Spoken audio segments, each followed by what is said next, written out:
You're listening to the Cyberwire Network, powered by N2K.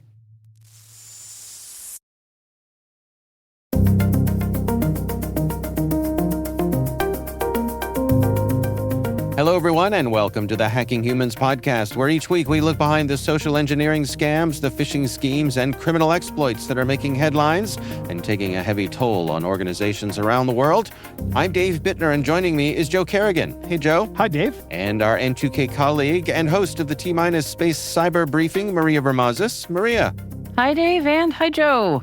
We've got some good stories to share this week, but first, let's get to our follow-up. Joe, what do we got? Dave Ignacio wrote in with some hints for iPhone users. And since I am not an iPhone user, I'm going to let you read this one. Okay.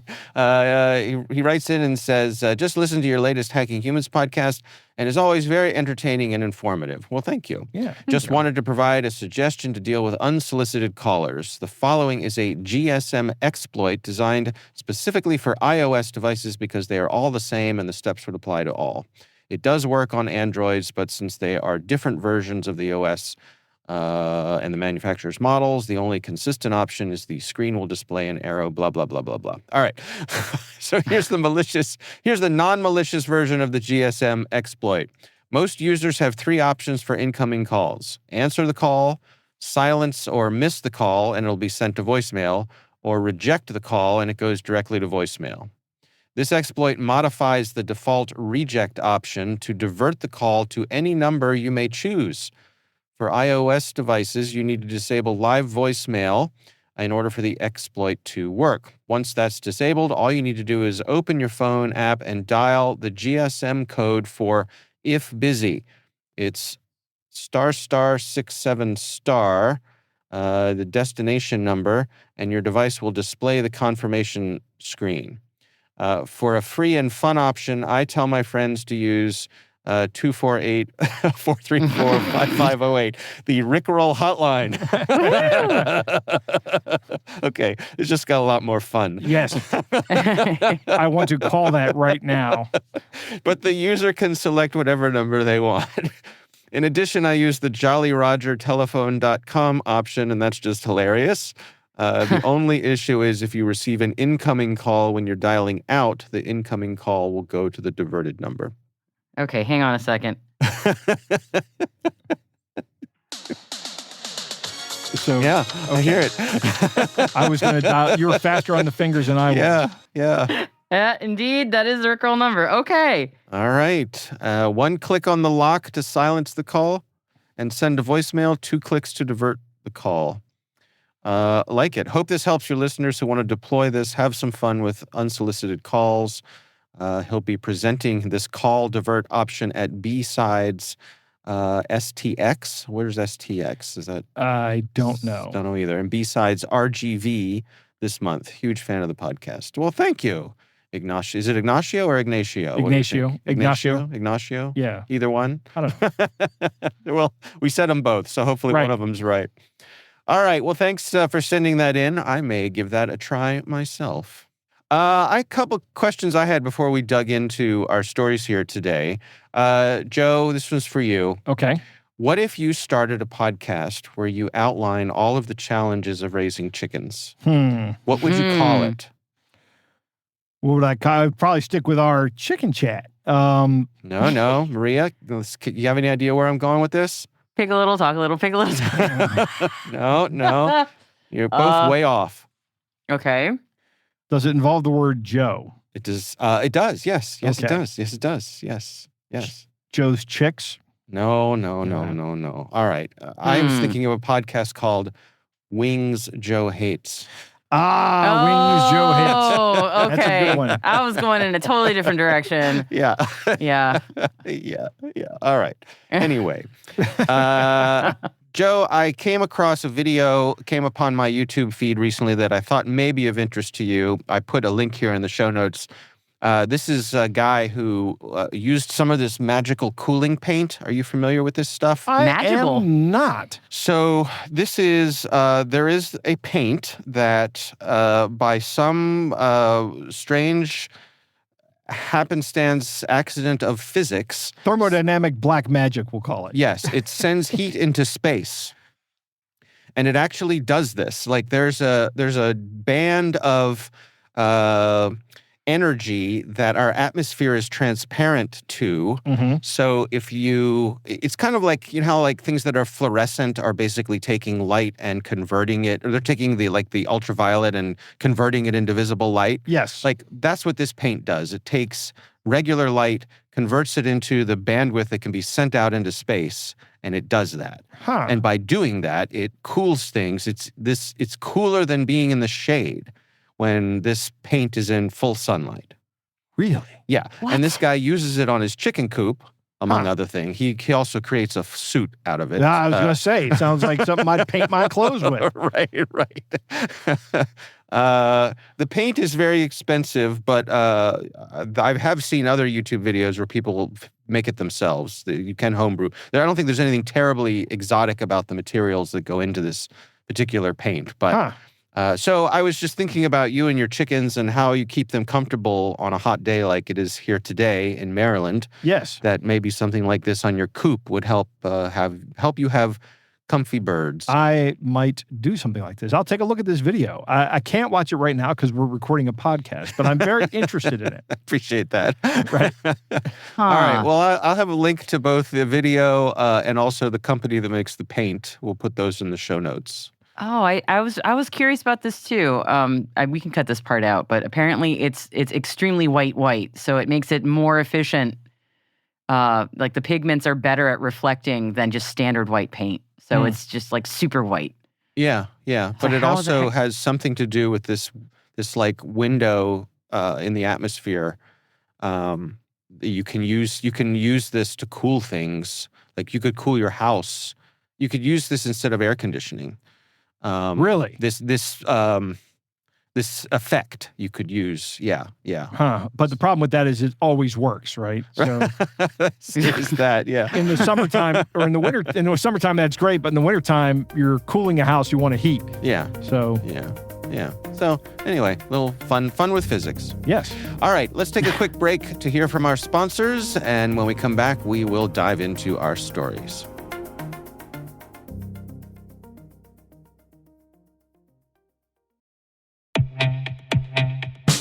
Every attacker counts on one thing: environments that trust too much. ThreatLocker closes that gap with Default Deny at execution. Unknown software? Blocked.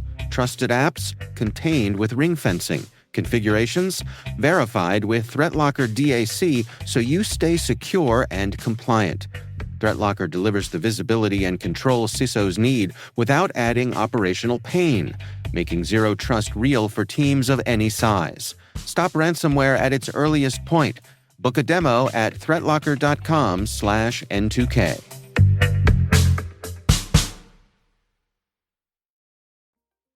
And we are back. Maria, you're up first this week. What do you got for us? Well, I saw something really interesting in my LinkedIn feed this week, and it felt like a good candidate for discussing on today's show. And the headline was, "I got inside a North Korean hiring scam. What I found reveals a troubling shift in tactics." So, okay, I was hooked. Right. So, yeah, Good I got headline. social engineered by a headline. It worked. Yep. So this story is by Craig Silverman, and he wrote it for Indicator. And essentially, as the headline hints, he looked at North Korean hacker groups that are setting up elaborate multi-step schemes just to obscure what they are doing. And so Silverman, to research this, he was actually a willing guinea pig for these scams. And they all appear to be part of a larger campaign called Contagious Interview, which is something that MITRE has been tracking, and Microsoft also, since about 2022, 2023. So have either of you heard of Contagious Interview, this campaign? That's a new one. Yeah, I haven't heard of this campaign, but I'm aware that the North Koreans do this frequently. Yeah. So it was. I was very interested in just watching Silverman go through the steps of this, because he was just like, yeah, okay, let's see if this can work on me. So the hook for Contagious Interview is job offers that specifically target tech workers. So the thing is, journalist Craig Silverman, again, he's a journalist, not a tech worker. He responded to a job post for a full stack software engineer. Oh. And his LinkedIn says that he is a journalist covering basically deceptive practices on the internet with zero relevant experience in software engineering. But they decided to reach out to him and give him an interview anyway. So, he was onto something. So he even Numbers game. tells these guys what they're doing, what he's doing. Yeah.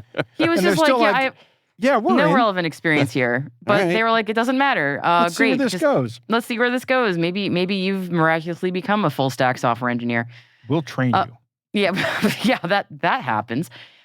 So the ultimate goal of the Contagious Interview campaign is to install malware on a victim's computer to steal passwords through that malware and then exfiltrate any kind of crypto wallet information. So that is the ultimate goal here. Okay. So in order to do that, though, specifically as part of the campaign that Silverman put himself in the pipeline for, the North Korean hacker groups don't do the hiring process themselves. I guess maybe AI deepfakes, they're not confident enough in how that works yet, or they just figure there's no point, maybe because it's just cheaper to outsource the hiring process. So they hire freelancers in the Philippines, in Nigeria, Colombia, and in Bangladesh. And that freelancer will then conduct a video interview for a fake company, like the company that is offering a job for a full stack software engineer to a journalist. So they've got fake headhunters, basically. Yeah, fake headhunters. So again, there's zero AI face swapping going on. Nobody needs to do the put your hand in front of your face thing, because these are 100% fully human people doing this job. And they do an actual interview, and they actually manage the hiring pipeline. And the freelancers in this case are fully coached. They are given scripts that they can follow, and they are also actually paid. Spoiler alert, they're paid in crypto. And it's almost like a real job for them. They actually collaborate in Slack, and they're tracking their job candidates through the hiring pipeline in Google spreadsheets. So this, to the freelancers, probably feels like an actually legit job. Do we, Maria, I'm sorry, do we know if the freelancers know this is a scam or not? So this is what's interesting in the article is we're not sure. So it'd be easy for us to say that they're mere intermediaries, because it appears like maybe they are, like the money mules that we've talked about in some of the other scams. But in some cases, Silverman's saying that they actually do know that this is what's going on, and they're very willing to just be a part of it. So it's debatable whether or not they know that they're part of a broader scheme here. They may believe that the company that they're being an interviewer for is legit and like, hey, they've outsourced some of their HR processes to us, and isn't that wonderful? But they definitely have just visibility into their little part of the world, and they're just hired to do a simple job. That's it. Just keep your head down and do this thing. And in the broader scheme, the scripts that are being provided to them, they never meet those people who are giving them this, and their English is very sketchy. The boss is kind of like a faceless name, but don't worry about it. So that's it. Right. When the interviewee, like in the case Silverman, joins a Zoom call, they are then asked to do a live coding exercise after you go through the obligatory tell me about yourself and your goals and why you'd be a good fit for this job. So again, legitimate interview feel. The live coding exercise then comes up, and when that part of the interview happens, malware is quietly working in the background to exfiltrate passwords and then and also steal crypto wallet details should they exist. Oh, so do they say, hey, we're going to do this live coding exercise and I just need to install this viewer software on your computer? Is it that Probably. kind of thing? I'm not entirely sure about that part, but very likely that's what's going on. Or they say, go out to GitHub and download this repository. Download this thing. Yeah, and don't worry about it. And apparently, some of the researchers who Craig Silverman collaborated with on the story, because he is a journalist, but he collaborated with a number of InfoSec groups. Some of the researchers he worked with actually were able to capture the malware that was installed on the interviewee's computer, and they were saying something like the malware was like very elegant and well made. So this was not like some janky thing that somebody just bought and just started running. Like this was actually really neat and clean coding for malware. So that speaks to some level of really high proficiency there. But some of the groups that Craig Silverman also collaborated with while working on the story was TRM Labs and also the Google Threat Intelligence Group. And Google specifically, they said that this specific scheme is something that they track as UNC 5975, which they say is a financially motivated North Korean threat cluster that primarily targets blockchain and cryptocurrency-related entities. So to me, what was interesting about this, actually a lot of it was, but that they're paying upfront for a lot of infrastructure that's legit to have this scheme run. I mean, this is not, just some sort of cast a wide net and let's see what happens. Clearly, the North Korean hacker group feels like all the upfront cost is worth it for the payoff, that they're hyper-targeting presumably higher net worth, higher skill set folks who are usually actual software engineers. Because I guess it seems more likely than that group of people would have assets of some value, especially potentially crypto, Right. Compared to like the average bear, I suppose. So Right. It's just interesting that if this has been going on since 2023, it's still happening, and apparently it's still working a treat because they're going after it. I also think about all the layoffs that we've seen in tech, and so there's Yeah. a lot of people out there who are hungry for a new job.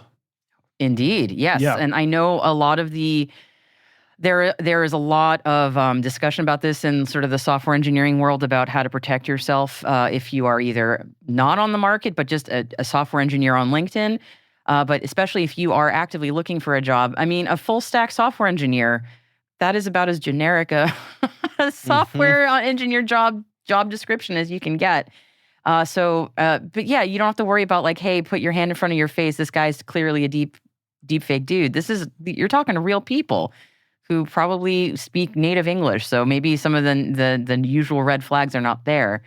It's I don't know. It's pretty nasty. So and live coding exercises are kind of standard too. But I imagine if anyone's telling you to download something, that's a huge no-no. Immediately disconnect and do not proceed. But yeah, another thing that these scammer groups are doing is that they're using fake company names and they're changing the fake company names all the time. So I imagine they're also spinning up fake websites that maybe look legit because you can spin those up pretty much instantly now thanks to AI. Yeah. So good luck researching the company that you're trying to interview for because it may pass some of the initial sniff tests for legitimacy. Yeah. So yeah, So, yikes. A little bit behind the curtain on this, and you can listen to the entirety of the Lazarus podcast to get this information. But North Korea funds a lot of what they do through cryptocurrency theft. Yeah. That is pretty much the big thing keeping that regime afloat, or at least, I don't know, if, there's probably other things as well, but it's a big contributor to the national economy. It's wild. One of Just the nice things about being a professional podcast host is that people rarely reach out to you on LinkedIn to try to poach you or it's such a weird job, you know? Like instead they reach out and go, "Hey, can I be on your podcast?" I got a great product yes, that is the other yes, that is the LinkedIn time suck for sure. Yeah. But but you rarely are people trying to scam you out of anything work related because very few people actually understand what goes into the job. Right. So all right, well, that's interesting. We'll have a link to that story in the show notes here. My story this week, I gotta tell you both. This has gotten under my skin a little bit. This Okay. one. Oh, all right. Because Something grind your gears. Yeah, because it's making the rounds as we record. Just this morning, I saw several friends on Facebook post about this alleged scam that turns out is probably a hoax, but it's one of those ones where once one person starts posting about it, all the usual suspects start posting about Oh Watch boy! out. All right, You better lay be it on me.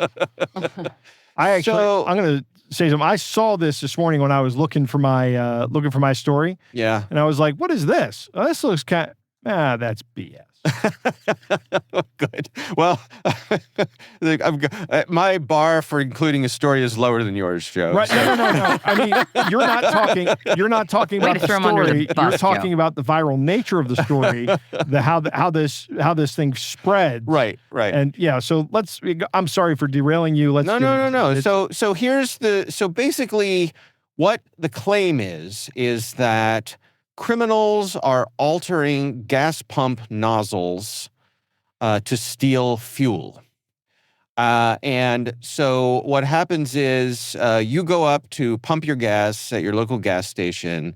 You take the nozzle out, you pump your gas.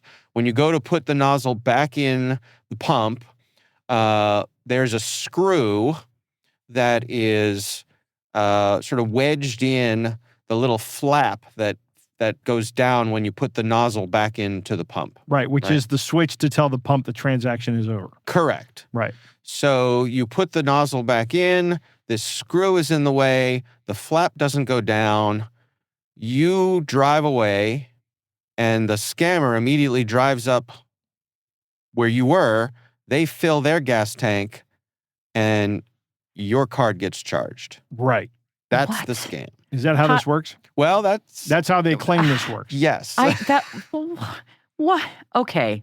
What? So in other words, the victim thinks that allegedly the victim thinks they've turned the pump off and completed the transaction. Yeah, but Right. like, don't people stand there and just wait for the thing to say, do you want a receipt or whatever? Well, I do. Yeah. Yeah, I thought that was.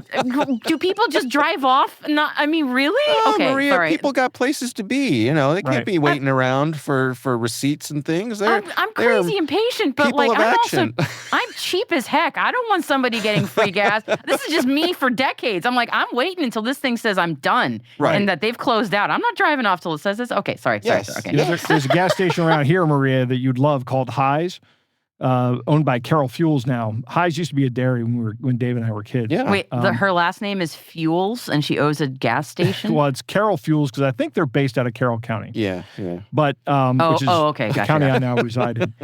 But I thought you meant Highs, it's a woman named Carol and her last Right. name is Fuels. It's Okay, fuels. sorry. Yeah, it was Yeah. destiny. Yeah. right? Okay. So every time I go to a Highs and I say, it says, "Would you like a receipt?" and I say yes, it essentially says, clerk has receipt. In other words, we haven't bothered to inside. refill the paper. Yeah. Would you like a receipt? Well, too bad. That'd be nice, wouldn't it? Joke's on you. You should We'd go all in there like a sometime. receipt, but we're not getting Yeah. one. Okay. You should go in there sometime just to see the blank stare. Like, wait, Yeah. I'm sorry, what? I don't You- feel like dealing with that. You want a receipt? Is everything okay, sir? Yeah. I'm traveling. I'm What year about is to it? get- right. So here's the thing. When I saw people sharing this morning, they were linking to a story from a local police station, local police force, Really? who was sharing Yep. the story on this. Okay, that's can how we far just- it went. Can we just has anyone else noticed that sometimes local police Facebook pages, the official ones, do perpetuate like nonsense like this? Yes. Yes. Okay, it's not just me. No. It's like our local police is posting stuff. I'm like, that's just not true. Just what are Right. you doing? Okay. Yep. Yeah. Okay. I understand, maybe say better safe than sorry. Who knows? Whoever's running the social media channel, your local law enforcement agency. Summer intern. Right. I know they're busy with actual stuff. I get it. Like, I get it. Yeah. So according to this report here, let me back up just a bit. I, too, was skeptical of this. It just didn't make a whole lot of sense to me. So I did what everyone does, which is, well, evidently my friends don't do it, but I did a Google search, and the first thing I found was a page from Snopes, right? Pretty reliable in terms of busting myths and that sort of thing. I know people have different opinions of Snopes, but overall they're pretty good. And they looked into this. They found that back in May of this year, there was a Facebook post from the Queen Anne's County Sheriff's Office, which is right here in the great state of Maryland. Yeah, just over the bay. They helped spread the warning. The office later revised the post and labeled the claim unfounded. And they also found that the screw that someone found in the pump was a maintenance issue, not criminal activity. So they reached out to Shell Gasoline. Spokesperson was unaware of any such incident.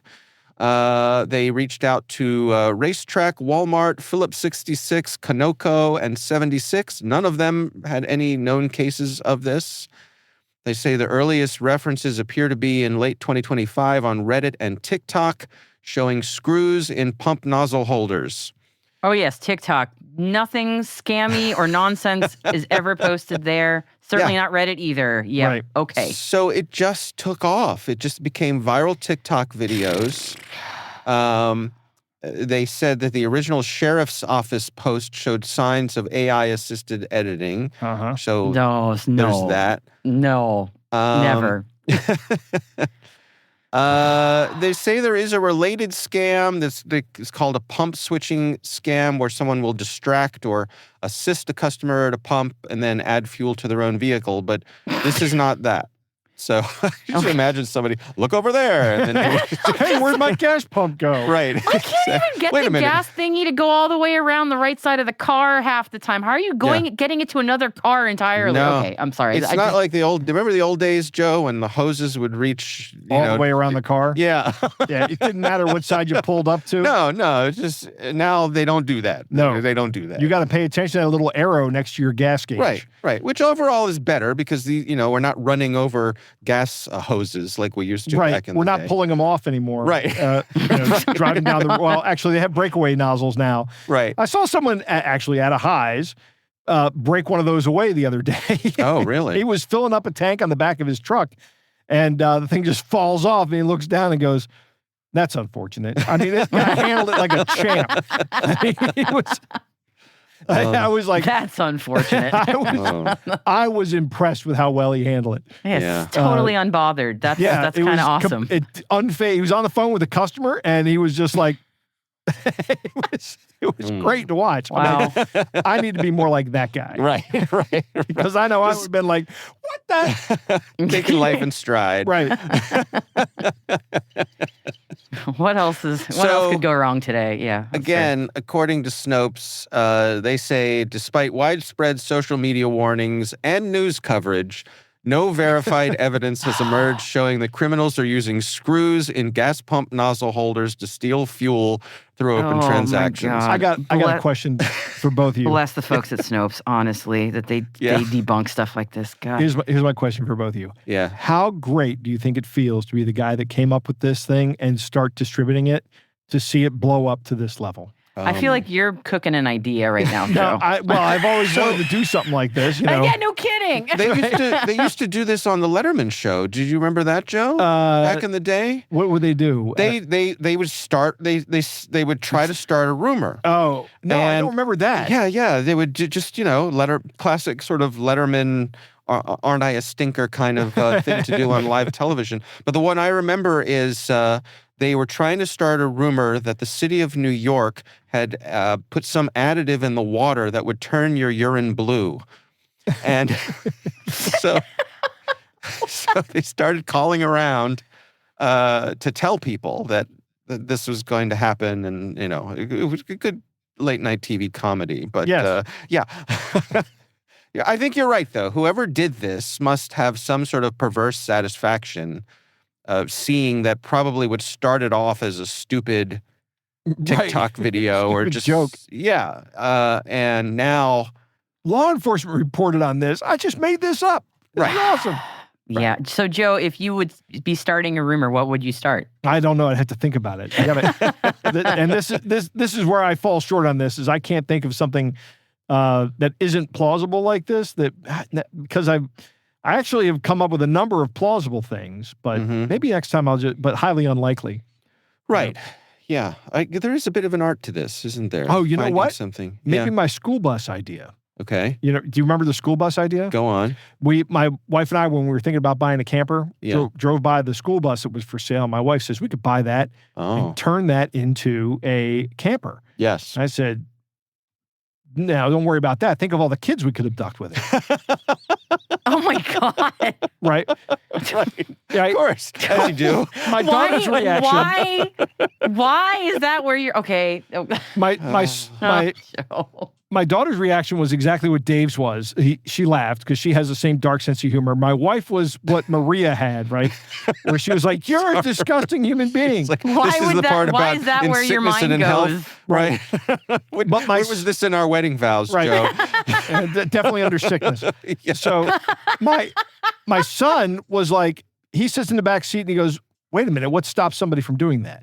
Yeah. And I asked you about this once, Dave, and you said that patrols in Howard County were told what the license plate of Howard County buses look like. That's true, yes. So- back in the day, they were anyway. Right. Yes. And then I asked somebody else about it, and they said, well, nothing. In Montgomery County, a guy who is a principal in Montgomery County, he said, yeah, there's really nothing that stops that from happening. And then I talked about it with other security professionals, and one of them said, that's not really the threat model for abducting kids. Yeah. It's because you're going to get way too many kids. So I just want to say there is a famous case of this happening, and there are plenty of YouTube videos about it where somebody did this, got a school bus, abducted basically an entire route's worth of kids. I want to say they had like an underground... They buried a U-Haul truck or something. There was some bizarre twist to it where they had built an underground bunker to keep the kids in and the teachers, while they were basically holding them for ransom. Right. And it did not end well for the crooks. I don't believe any of the kids got hurt, but I hope I'm wrong on that. But, you hope you're right on that. Yes, I hope the kids. Right, You hope you're right that the kids all made it out It's okay. not nosed brats got what's coming to them. Yeah. No. That's a very important malapropism to correct. But yes, anyone can buy an old school bus. Right. And it'll still be What's painted stopping yellow. you? Just do it. Just go for it, everybody. Intrusive I know stuff. someone who bought an old like a Greyhound bus and converted it into a camper. Yeah, well, that's a Greyhound bus is essentially the same frame as a camper. Yeah. They're the same. Like MCI, I think, is the Motor Coach International, Okay. not the defunct, dishonest accounting long distance company.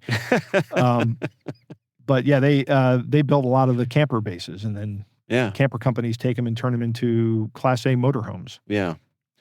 So bottom line here, this gas pump screw thing is not real. Right.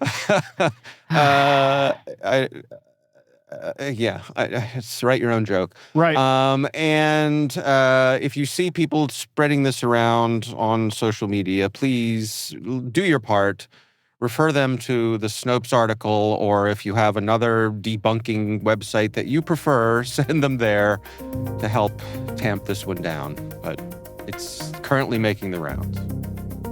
All right, let's take a quick break before we get to Joe's story. We'll be right back after these messages.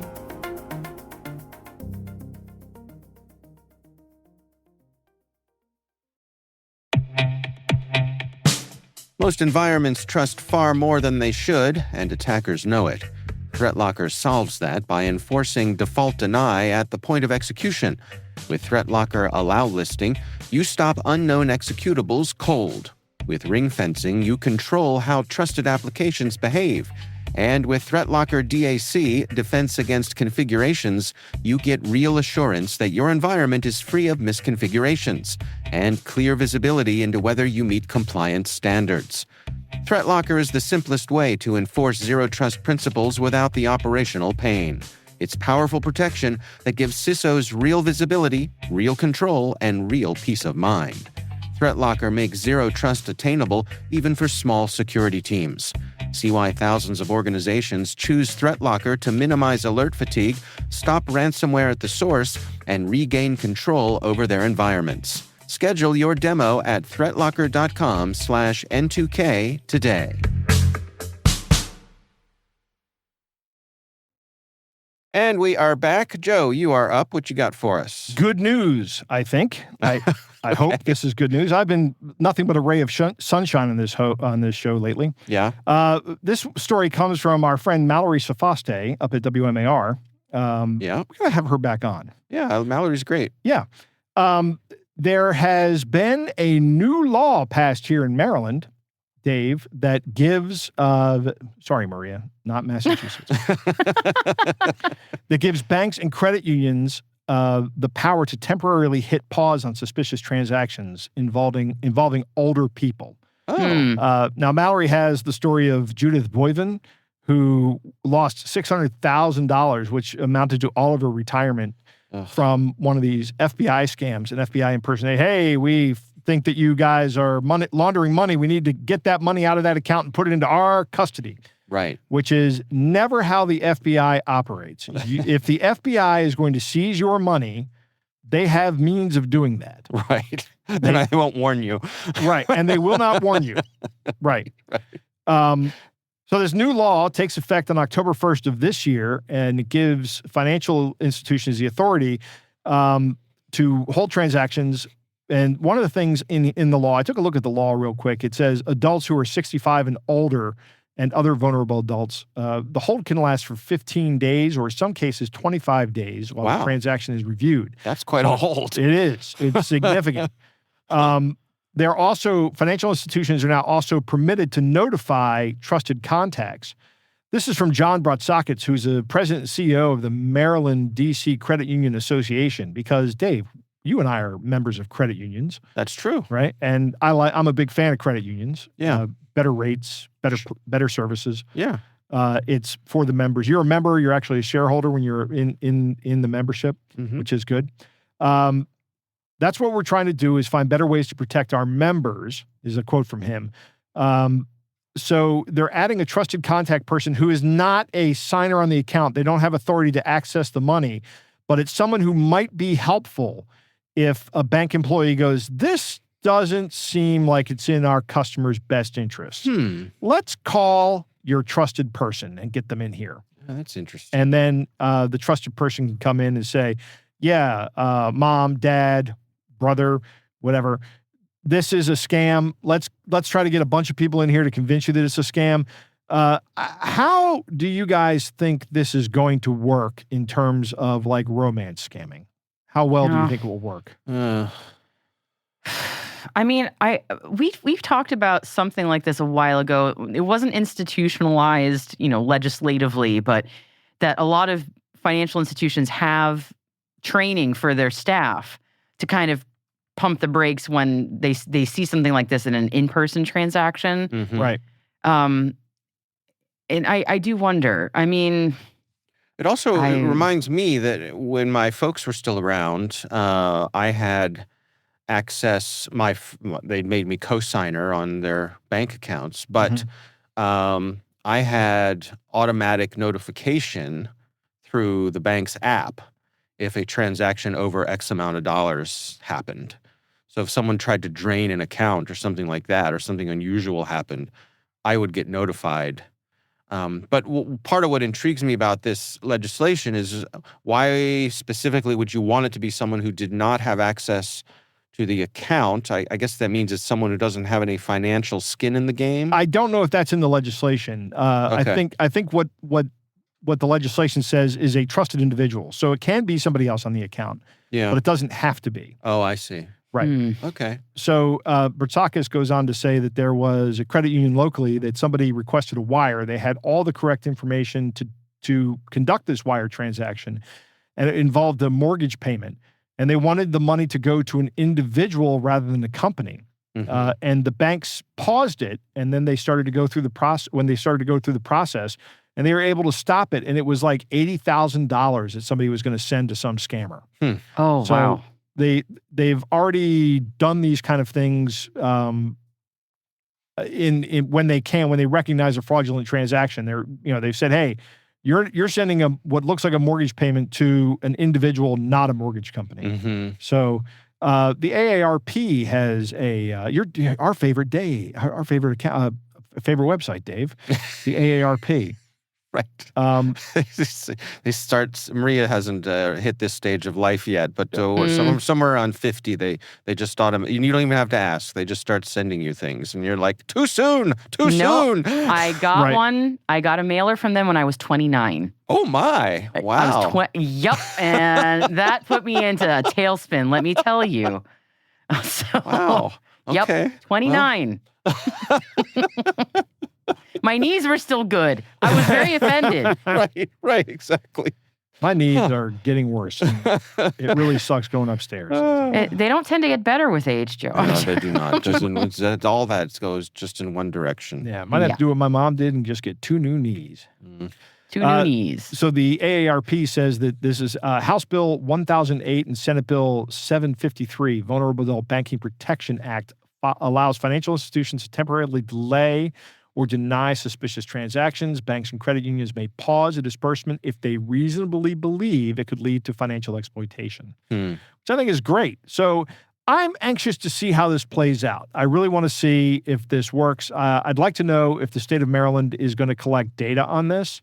Their state of Maryland does a lot of data collection on things like this. And one of the other things, as much as I complain about the state of Maryland, the government here is very consumer protection oriented. Yeah, it's true. So, I mean, it's really, it's not a caveat emptor state. It's right.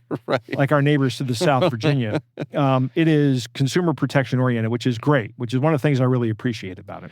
A thing I wonder about, I guess if I had a slight concern, is whether or not the banks could use this as an excuse to float money, right? Because already when you do some large transactions, they're not immediately made available. Right. And banks make a lot of money by floating your money, by making it unavailable for a few days or whatever the float may be, depending on the amount. And in the meantime, that money's making money for the bank, and that's part of their business plan, and so be it. But if suddenly everyone over the age of 65 had a 15-day delay on anything, every transaction, right. Right, then I think we'd have a problem. But so hopefully it doesn't come to that. But that's the only thing that gives me a little bit of pause. If somebody. And that's why I was wondering about data analytics. Actually, it's one of the benefits of my wondering about data. I wasn't thinking about that vector, Dave. But yeah, I mean, if you had the data on what percentage of, how many transactions you conducted without putting a hold on it and how many transactions you conducted with putting a hold on it, it'd be pretty easy to spot that kind of thing. Yeah. No, overall, I like that they're trying to put things in place to look out for seniors who more and more are being targeted by this kind of thing. Indeed. All right. Well, we will have a link to that story in the show notes. Joe, Maria, it is time for our catch of the day.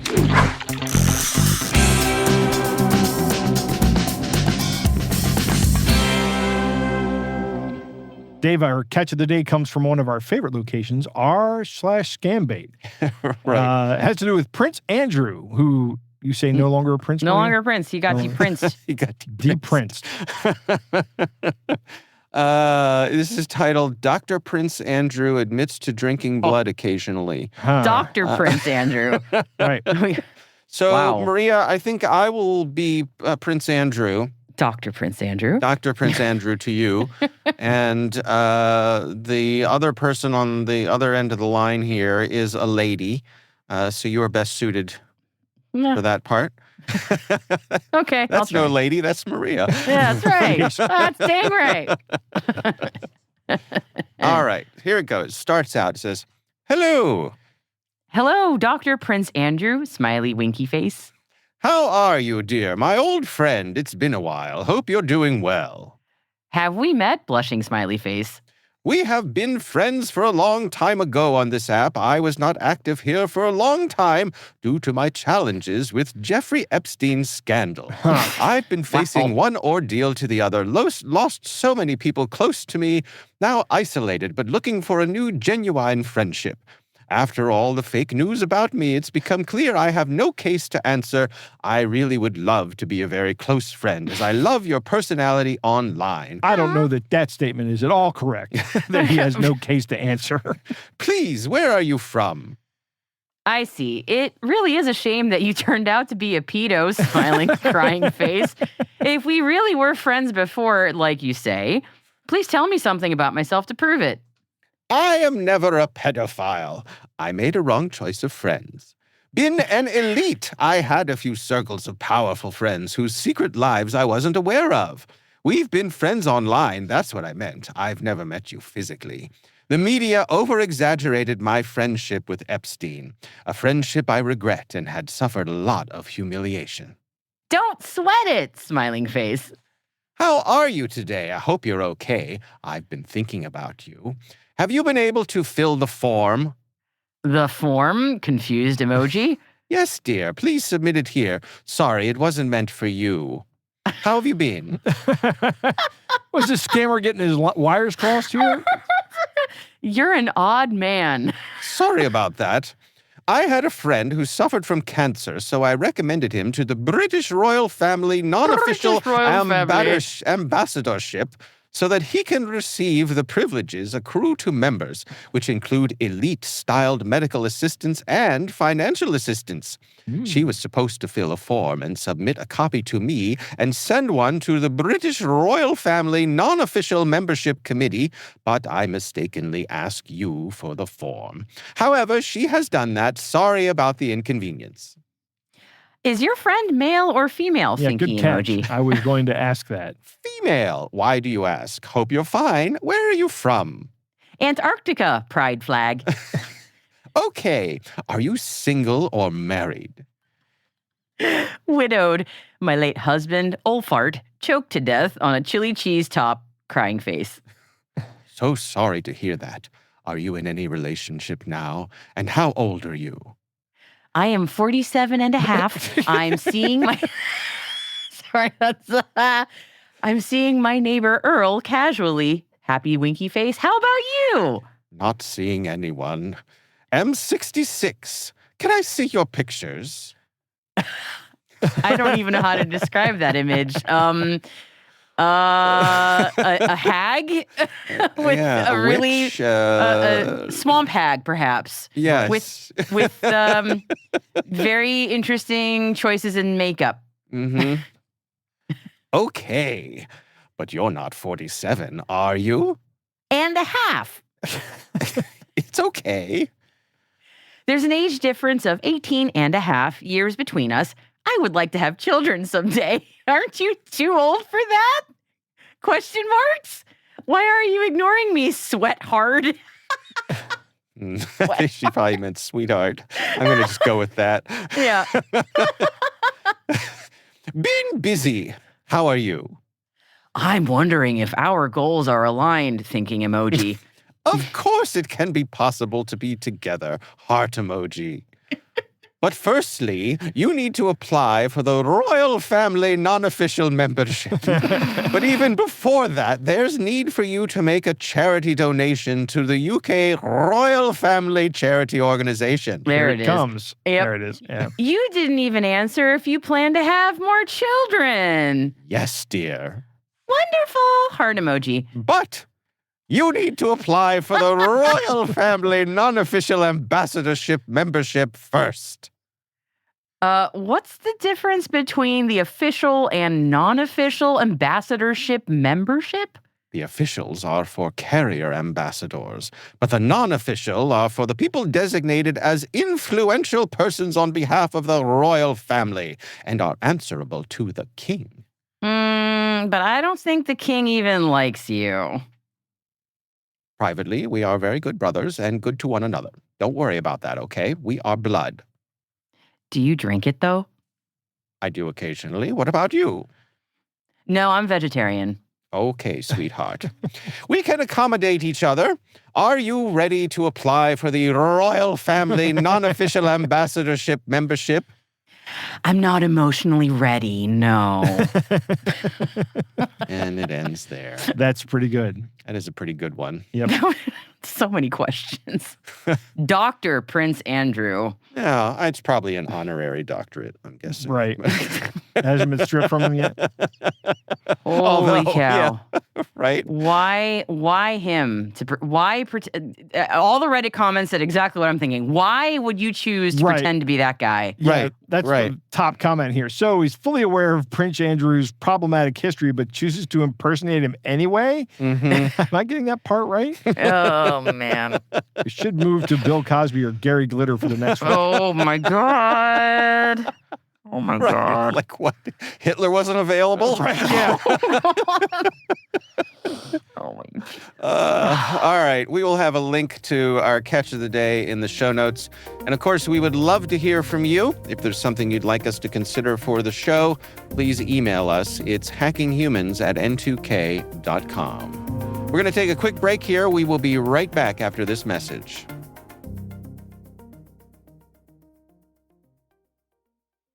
Most environments trust too much, and attackers know it. ThreatLocker enforces default deny at execution, blocks unknown apps, and limits what trusted apps can do.